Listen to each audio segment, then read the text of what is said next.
खुलुमबाय आं लिसा नार्जारिया बड'लेण्ड बुब्लिनि जानानै बयखौबो बरायना लाबाय।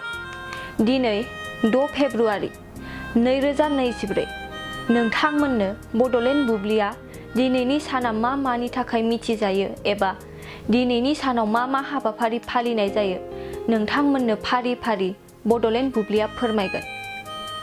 दिनैनि सानखौ सेफार इन्टारनेट डे महरै फालिनाय जायो। बे सानखौ बोसोरफ्रोमबो 6 फेब्रुआरियाव फालिनाय जायो। बेनि अनगायैबो दिनैनि सानावनो national frozen yogurt day, national chopsticks day आरो नेशनेल एप्रेन्टिसशिप उइक महरैबो फालिनाय जायो। नोंथांमोननो बड'लेण्ड बुब्लिया दिनैनि सानाव मा हाबाफारिजों मिथिजायो आरो मा हाबाफारिखौ फालिनाय जायो फोरमायबाय। गोजोन्थों।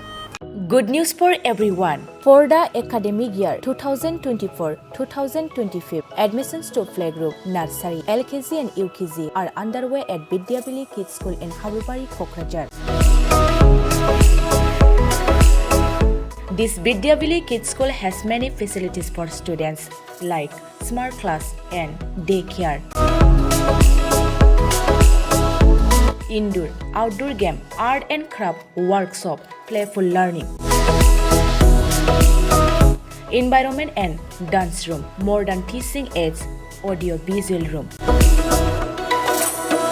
good teachers, student one-on-one training on one language and speech development, experienced teachers, green knowledge. Why are you waiting for the admission? Call 6900 304050 for more details.